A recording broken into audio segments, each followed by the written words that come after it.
Il s'agit d'une vidéo à voir absolument le test que vous m'avez le plus demandé de réaliser en 2022 et pour cause, j'ai à ma droite celui qui pourrait bien être le meilleur aspirateur robot de tous les temps.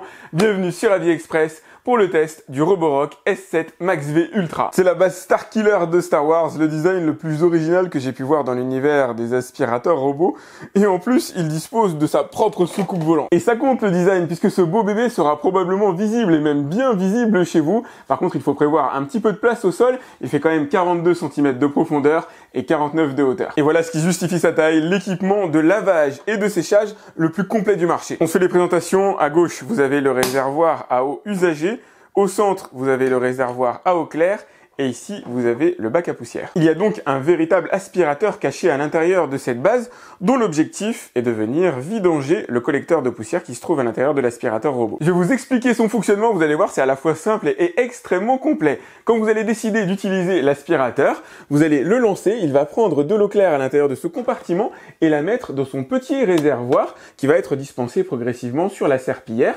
L'aspirateur va donc aller laver le sol et bien sûr l'aspirer en même temps.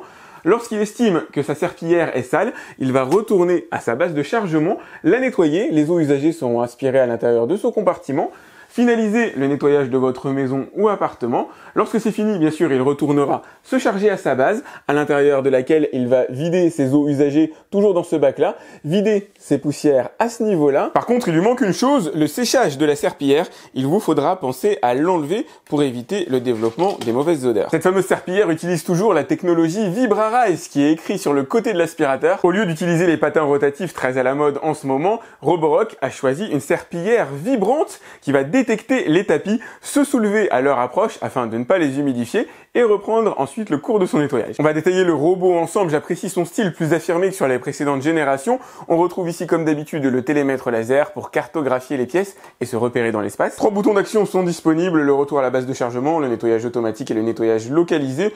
Je regrette que ces boutons ne soient pas aussi présents directement sur la base elle-même. Qui classe le S7 Max V Ultra parmi les très haut de gamme du marché. Ce n'est pas forcément la base que vous avez ici, c'est son système de reconnaissance d'obstacles. Elle s'appelle Reactive AI chez Roborock et c'est probablement l'élément le plus fondamental de l'aspirateur robot, celui qui lui permet de ne pas prendre ses rotatives à l'intérieur des objets qui traînent chez vous. Parce qu'un robot empêtré dans des câbles, c'est un robot qui ne peut plus bosser et donc inutile. Petit passage sur l'envers du décor, on a toujours ici la rotative chargée de nettoyer les plinthes et d'envoyer les saletés vers la bouche qui est suspendue que vous avez à ce niveau-là pour adhérer le mieux possible au sol.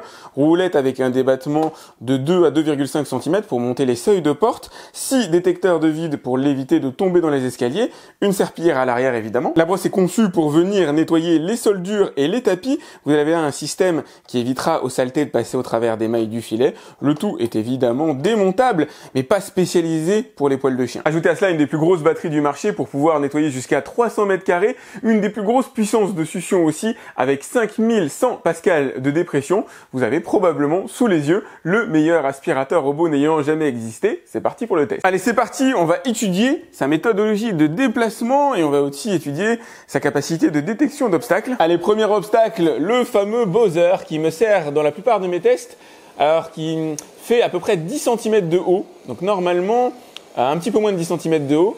Normalement, seul un aspirateur équipé de caméras ou de technologies de détection assez avancées est en mesure de le voir et effectivement, l'aspirateur l'a bien vu, il l'a totalement esquivé, il ne l'a même pas touché. Ça, c'est plutôt cool. Ensuite, je lui ai mis un chargeur. Donc là, normalement, ça devrait aller aussi. C'est quand même un appareil assez gros, assez costaud. La vraie difficulté vient après. Après, il a du câblage, alors du câble USB-C que vous avez là-bas. Et là, il faut être très haut de gamme pour parvenir à détecter ce genre de câblage. J'espère qu'il va y arriver parce que c'est ce qu'il y a de plus difficile en fait dans une maison. Ça et la chaussette que vous avez juste après, c'est ce qui fait la différence entre les très haut de gamme et on va dire les milieux de gamme à télémètre laser, la capacité de détecter ce genre d'obstacle. Et regardez, il est en pleine hésitation, il se demande s'il va y aller, s'il doit y aller ou pas, et il esquive, et non seulement il esquive, mais quand même avec une belle distance. Alors il aurait pu peut-être passer un petit peu plus près, tout simplement parce que voilà, pour assurer un nettoyage optimal, mais il faut bien se rappeler que la partie la plus essentielle, c'est d'esquiver ces obstacles-là parce que si jamais il passe par-dessus, ça va se prendre à l'intérieur de la brosse rotative et c'est terminé, le nettoyage s'arrête, l'aspirateur se bloquera immédiatement. On va voir comment il réagit face à la chaussette. Ouais, ça doit être l'odeur, hein, j'imagine.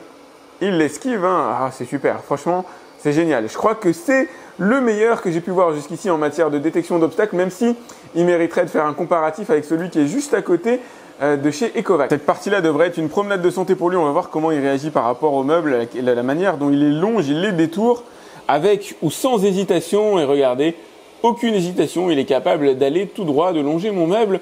Ça, on va dire, c'est un minimum vital pour un aspirateur de cette gamme-là, évidemment. Un obstacle assez difficile à détecter, mes rideaux. J'ai énormément d'aspirateurs qui se prennent les rotatives à l'intérieur des rideaux.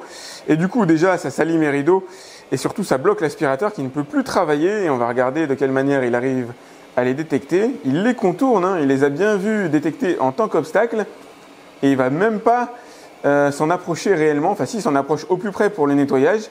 Mais en tout cas, il ne va pas les toucher de là à ce qu'ils se prennent dans les rotatives. C'est bien. Regardez, ça c'est très intéressant. On va voir de quelle manière il détecte les obstacles fins, comme les pieds de table, les pieds de chaise. Est-ce qu'il va à leur rencontre? Est-ce qu'il va les toucher? Ou est-ce qu'il va parvenir à les détourer, à les esquiver? Et pour l'instant, il s'en sort très bien. Il est allé au contact de mon pied de table là-bas. Alors ça dépend de l'angle aussi. Il y a des angles morts sur l'aspirateur, évidemment. Il a réussi à se faufiler entre le pied de table et le pied de chaise. Il est assez doué. Donc il va parfois au contact, il ne fait pas un 100% parfait, je dirais, en matière de détection des obstacles fins, mais il s'en sort globalement plutôt bien. Regardez un peu sa danse autour du pied, de quelle manière il parvient à détourer la chaise. Voilà, il n'est pas entré au contact du pied gauche, si un petit peu. Donc il n'est pas totalement parfait. J'ai déjà vu un petit peu mieux sur la détection d'obstacles fins, mais enfin bon. Ça n'enlève pas grand-chose à son charme. Regardez, il y a deux choses intéressantes dans cette zone-là. Alors déjà, il y a la batterie EcoFlow, mais il y a surtout le câble qui traîne sur le sol. Et l'objectif, ça va être de voir s'il est en mesure de le détecter. Encore une fois, ça fait partie des gros avantages de ce genre d'aspirateur. Ça change absolument tout. Et vu la taille du câble, à mon avis, voilà, c'est sans problème pour lui. Et la deuxième chose, c'est le tapis. Donc l'aspirateur dispose de détecteurs, de capteurs.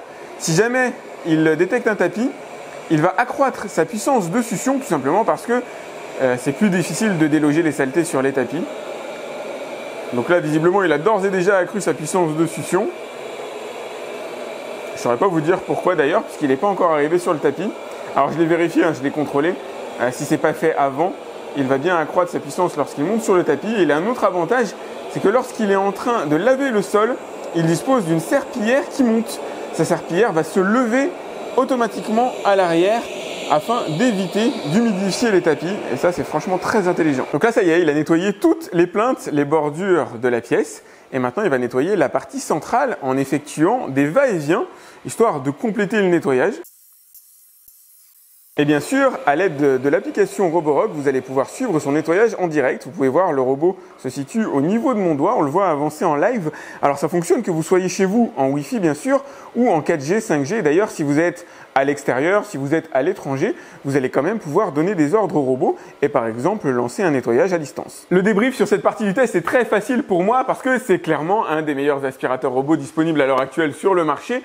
En matière de navigation, alors évidemment, il va visiter l'intégralité de votre maison, appartement, mais surtout il se repère extrêmement bien dans l'espace. Il ne laisse aucune zone morte dans laquelle il n'est pas passé pour nettoyer. Et même quand j'essaie de le tromper, c'est-à-dire de le prendre, de le déplacer dans une pièce, il est en mesure de comprendre qu'il a été déplacé, de savoir où il a été déplacé et de reprendre son nettoyage là où il l'avait arrêté et de revenir dans la bonne pièce. Il est génial. En navigation, il est au top. C'est clairement un des 3 meilleurs que j'ai pu tester jusqu'ici. En matière de détection d'obstacles, et c'est là le point le plus difficile, pareil, c'est un des meilleurs que j'ai pu voir jusqu'ici, pareil, dans le top 3 à mon avis, probablement dans le top 2, à concurrence d'un Ecovac X1, il a été en mesure de voir, de détecter une chaussette, c'est quand même ras du sol, câble, encore pire, des câbles de smartphone à ras du sol, idem, il est en mesure de les voir, de les détecter, et donc de ne pas se les prendre dans les rotatives. Il faut savoir que c'est ce qui va annuler votre nettoyage, tout le bénéfice d'avoir un aspirateur robot qui va nettoyer quand vous n'êtes pas là, qui fait tout le travail à votre place, tombe à l'eau si jamais vous avez des chaussettes, des câbles ou des éléments de petite taille comme des Legos qui traînent au sol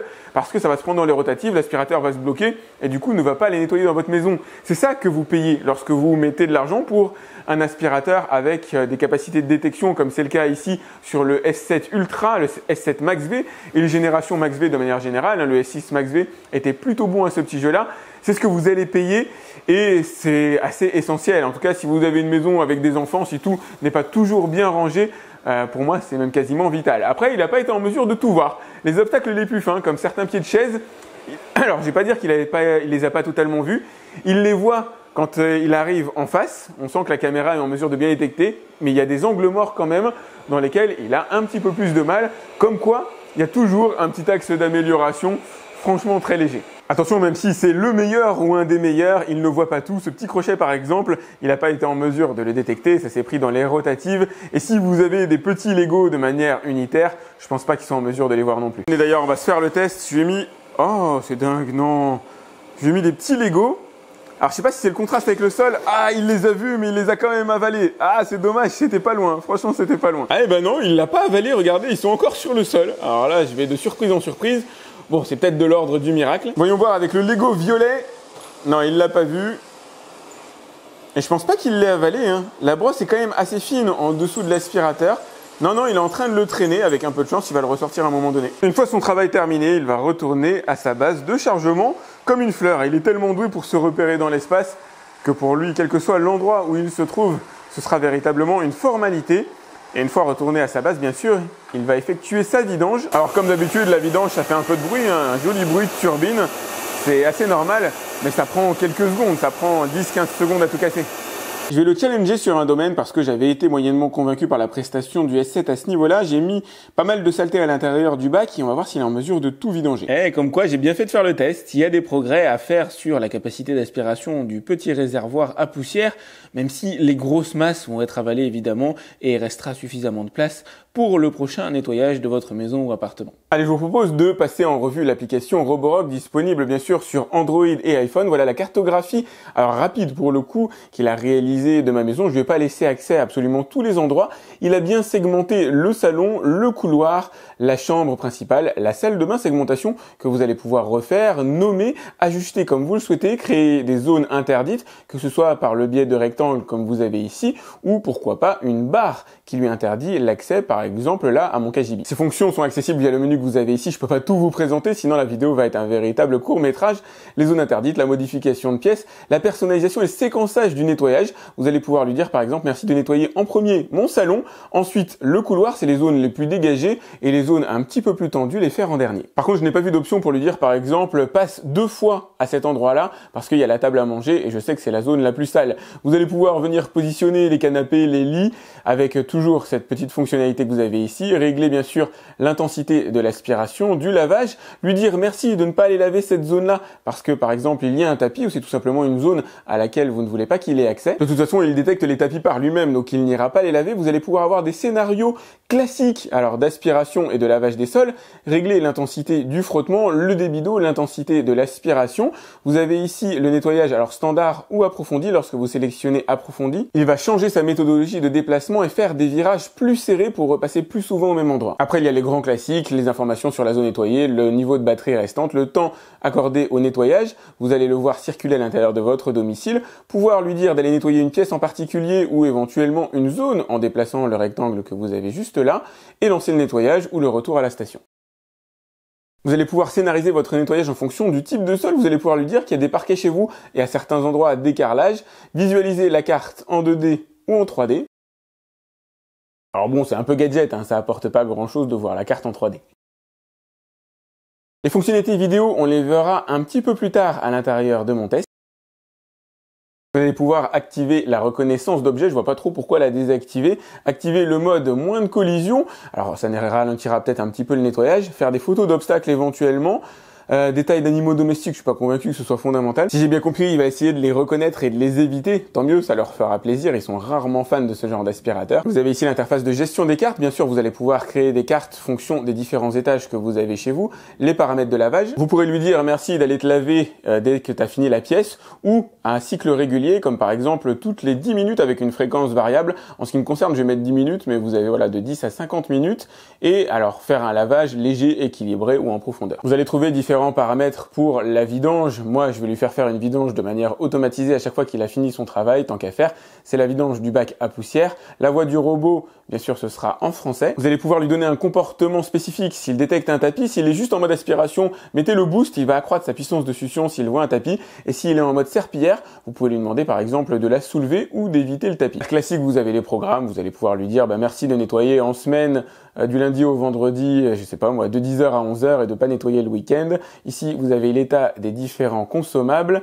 Là, vous allez avoir la mise à jour du firmware, ça c'est important à faire. Les historiques de nettoyage et éventuellement le contrôle à distance, ça peut être drôle pour les enfants de le piloter comme une voiture télécommandée. Synthétiser cette application, c'est vraiment facile. Il n'y a pas plus complet et plus intuitif sur le marché. Allez, c'est parti pour le test le plus difficile de l'histoire de l'humanité. 100 grammes de saleté à ramasser sur sol dur et tapis. Et pour ce test, il va devoir ramasser de jolis moutons de poussière, du sel, du sucre, du plastique, il y a des bonbons, il y a du papier, j'ai même vu de l'herbe, il y a de la terre.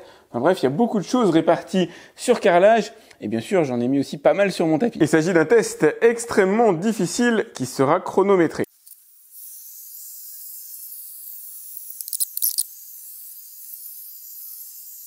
Oh là là, c'est pas croyable. Il est plus qu'à la hauteur de sa réputation. Alors réputation naissante, puisque je suis un des premiers à le tester. Mais réputation de Roborock et du S7 de manière générale, ce qu'il m'a fait, c'est génial. Alors il reste quelques saletés au sol, parce qu'il est impossible de ramasser 100 grammes de saleté dispersées dans 4 mètres carrés à peu près. Mais ce qu'il a fait, c'est top, ça se voit. C'est probablement le meilleur. J'ai hâte de voir ce que ça va donner à la pesée. On va aller regarder le tapis. Pareil, le tapis a été quasiment vidé de l'intégralité des saletés qu'il y avait. Il peut rester... Allez, 2-3 particules ultra fines, et encore elles sont difficiles à voir comme ça à l'œil. Ouais, j'en ai repéré une ou deux ici, mais ce qu'il a fait, c'est génial. C'est probablement le meilleur. Oh là là, c'est pas croyable. C'est le premier aspirateur robot à atteindre les 14 grammes de saleté ramassés sur les 100 demandés. Comme je vous le dis habituellement, ce test n'a pas vocation à être réaliste, c'est un état de l'art. Il a vocation à départager les aspirateurs robots entre eux. Jamais vous n'aurez 100 grammes de saleté répartis dans 4 mètres carrés, évidemment. C'est ce que vous allez obtenir dans une maison d'environ 200 mètres carrés, et encore peut-être même un peu plus grand. Et là, franchement, le résultat est stratosphérique. C'est le meilleur résultat que j'ai jamais obtenu dans quasiment une centaine de tests d'aspirateurs robots jusqu'ici. C'est le meilleur, point. Et il fait même mieux que la précédente génération, Roborock S7. Alors pas de beaucoup, de 0,2 grammes. Le Roborock S7 avait ramassé 93,9 grammes, alors que celui-là, vous l'avez vu, est à 94,1 grammes. Donc ça se joue à pas grand-chose, à mon avis. C'est le même moteur, même technologie à l'intérieur, il n'y a pas grand-chose qui a changé. Ça se joue à une fraction de hasard. N'en demeure pas moins que c'est le meilleur, tout aspirateur robot confondu. Allez, c'est parti pour le test du lavage de sol avec en tête de pont la fameuse serpillière vibrante animée par la petite patte en métal que vous avez juste ici. Je lui ai préparé un décor assez cauchemardesque, essentiellement fait de terre, étalé, humidifié. Ça doit être assez costaud, je pense. Et bien sûr, j'ai rempli le réservoir à eau claire. Tout est prêt. Là, ce que je vais faire, c'est un nettoyage par zone. Donc, je vais dessiner un petit rectangle autour de la zone que je veux nettoyer, un gros rectangle, incluant un tapis à l'intérieur. Tant qu'à faire, on va voir s'il parvient à l'esquiver. On va voir de quelle manière aussi il se repère dans l'espace. Normalement, ça devrait être assez cool. Allez, c'est parti. Donc, en toute logique, la première chose qu'il doit faire, c'est aller remplir son bac à eau claire. Le bac qui se trouve à l'arrière de l'aspirateur. C'est pour ça qu'il va faire un joli demi-tour, venir se mettre en position arrière à l'intérieur de la station de chargement, remplir son bac, j'espère humidifier aussi la serpillière, tant qu'à faire, ça permettra d'aller plus vite. Donc là, il est en train d'humidifier la serpillière, il est en train de la laver techniquement. Alors, je ne l'ai pas chronométré, mais cette phase de lavage de serpillière doit bien prendre 3 minutes. Là, on va voir s'il va bien correctement à son spot de nettoyage. Alors, j'ai pas trop de doute, un Roborock, en règle générale, c'est la fête, ça marche super bien. Et on va voir comment il se débrouille. Alors, je lui ai mis vraiment du costaud. Là, j'ai été assez violent, assez méchant avec lui. Donc, je ne m'attends pas à ce qu'il me fasse un miracle en matière de lavage de sol. Il retire quand même une bonne partie des saletés qui se trouvent effectivement au niveau de la tâche, qui a séché avec le temps. Elle était humide tout à l'heure. Et c'est vrai qu'en règle générale, je fais mes tests sur des zones plutôt humides. Donc là, il a, à mon avis, pas mal de choses et pas mal de difficultés à parvenir à bout de cette tâche-là. Donc il ne peut pas faire de miracle. Aucun aspirateur robot aujourd'hui est en mesure de faire de miracle. Donc on a une serpillière vibrante à l'arrière. Alors ça ne se voit pas forcément malheureusement à la caméra. J'aurais bien aimé que ce soit plus visible. On va regarder de quelle manière il se comporte avec le tapis. Normalement, il est censé lever la serpillière qui se trouve à l'arrière lorsqu'il va monter sur le tapis. Ça va être assez intéressant à voir. Est-ce qu'il va le faire? Ouais, il a bien remis sa serpillière tout en haut. Ça ne se voit pas forcément à l'écran. C'est pas simple à observer. mais il y a bien un débattement d'1 centimètre à peu près qui permet à la serpillière de remonter pour faire en sorte qu'elle ne touche pas le tapis. Tenez, regardez, je vous montre son système de nettoyage à l'intérieur de la base. Vous avez ici une brossette qui va bouger. Alors elle va se déplacer de gauche à droite pour venir nettoyer la serpillière située sous l'aspirateur robot. C'est plutôt bien pensé, on va voir si ça fonctionne bien. Comme vous pouvez voir, c'est pas un test de blagueur que je lui ai fait faire, la serpillière est ultra sale. J'ai hâte de voir s'il va être en mesure de la nettoyer réellement. Et voilà ce que donne le lavage de la serpillière, c'est carrément pas mal du tout, c'est même bluffant, je m'attendais à beaucoup plus de saleté résiduelle dessus. On sent que voilà, la bordure supérieure est un tout petit peu plus sombre que le reste, mais il a fait du super boulot, je m'y attendais pas. Allez, on va se refaire le même test, mais cette fois-ci je l'ai mis en mode frottement intense et en mode nettoyage double. Donc il est censé passer 2 fois au même endroit avec sa serpillière sur le sol. Alors on peut pas dire que les vibrations sautent aux yeux, hein, c'est clair. La serpillière à l'arrière, moi je la vois pas vibrer particulièrement. Bon, j'aurais bien aimé pour la démo, pour la caméra, que ce soit plus visible, un peu plus visuel, mais enfin bon, l'important c'est que ça nettoie et on va vite s'apercevoir de ce que ça donne. Il y a quand même encore une belle trace de saleté au centre, ça va être difficile à mon avis à enlever. Donc il n'est pas fait pour enlever les véritables taches que vous pouvez avoir sur le sol, comme vous pouvez vous en rendre compte. C'est pas son job, pas plus qu'à tous les autres aspirateurs robots qui se débrouillent plus ou moins bien sur ce genre de sujet. Mais l'objectif c'est d'enlever les taches vraiment superficielles, c'est d'enlever les particules fines de poussière qu'une aspiration ne pourrait pas décrocher. Mais ça ne va pas vous rendre votre maison brillante si elle était pleine de taches à la base, évidemment. Il a l'air de s'en sortir un petit peu, mais ça va être compliqué à mon avis, retirer les taches qui sont là. On voit quand même une belle trace d'humidité au sol, ça c'est cool, il a un débit d'eau qui a l'air d'être assez correct, assez maîtrisé. Je pense que les 2 passages successifs ne seront pas de trop. Le premier pour décanter un petit peu avec de l'humidité et le second, j'espère, pour enlever un peu mieux les taches.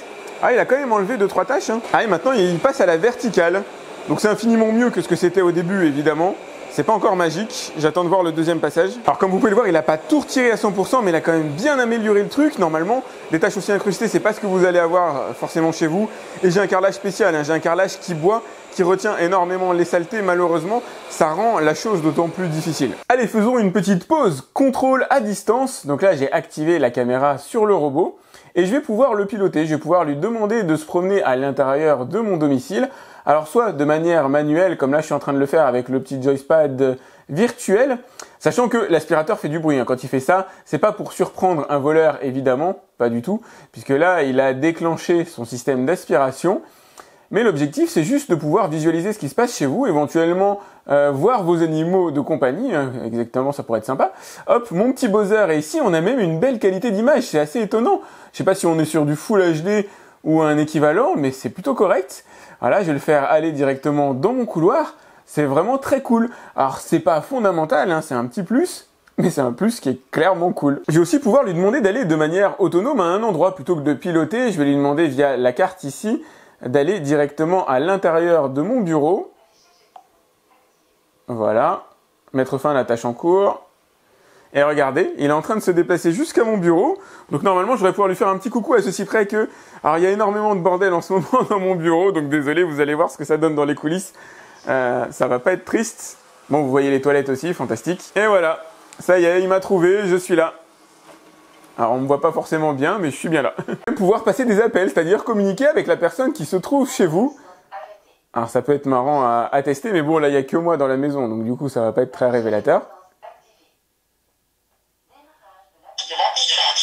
Ouh, ouais, forcément, ça résonne en écho, puisque je suis le seul interlocuteur et qu'il est juste à côté de moi. On savait tous qu'il allait soit être le meilleur, soit se classer dans le top 3 en fonction des critères de test que j'ai pu établir.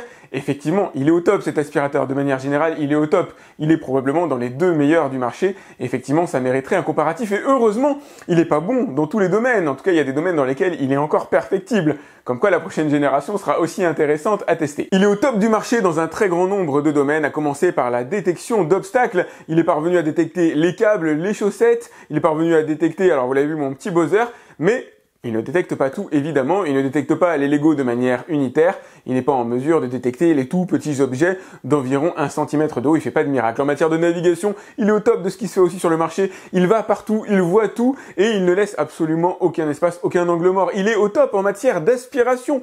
Je n'ai pas d'aspirateur robot aujourd'hui capable de lui tenir tête en matière de capacité d'aspiration, et le deuxième, juste après lui, c'est le même, c'est le Roborock, mais dans la version S7. L'application est génialissime, c'est une des plus travaillées disponible sur le marché. La partie surveillance, la partie caméra est pas fondamentale, je trouve, mais bon, c'est un petit plus ajouté au robot. Niveau autonomie, il est au top aussi avec une capacité de nettoyage pendant 3 heures, ce qui doit équivaloir à plus de 200 mètres carrés. 1h30 à peu près si jamais vous l'utilisez avec toutes les fonctionnalités en même temps et la puissance maximale, il se rechargera en 3 heures. Côté lavage de sol, il ne fait pas de miracle. Il n'est pas là pour récurer les sols, il est là pour assurer une bonne finition de la partie aspiration, avec notamment le lavage de sa serpillière à périodicité régulière, ce qui permet d'éviter de traîner des saletés d'un endroit à un autre. On a quand même une certaine capacité de détachage, comme vous l'avez vu à l'intérieur de la vidéo, même s'il ne va pas faire de miracle au final. C'est le genre d'achat qu'il est impossible de regretter parce qu'on est au top de ce qui se fait à l'heure actuelle sur le marché, si ce n'est votre portefeuille, qui effectivement va en prendre un coup. Il fait partie des aspirateurs robots les plus chers que l'on peut acheter aujourd'hui. Vous avez le lien directement dans la description pour voir combien il coûte. N'hésitez pas à liker cette vidéo, c'est important pour moi. Pensez à vous abonner. Alors je testerai bien sûr d'autres aspirateurs robots, que ce soit de la marque Roborock. Je ferai peut-être un comparatif aussi avec le Dibot X1, je pense que ça peut être assez intéressant. Et puis je testerai aussi des aspirateurs robots moins chers pour tous les budgets, tant qu'à faire. Heureusement, il y en a pour tous les budgets à l'heure actuelle. Donc pensez à vous abonner, à cliquer sur la cloche, c'est elle qui vous permettra d'être alerté lorsque je lance un nouveau test. Si vous avez des questions, vous pouvez me les laisser directement en dessous de la vidéo YouTube. Et moi je vous dis à très vite pour un autre test sur AliExpress. Salut!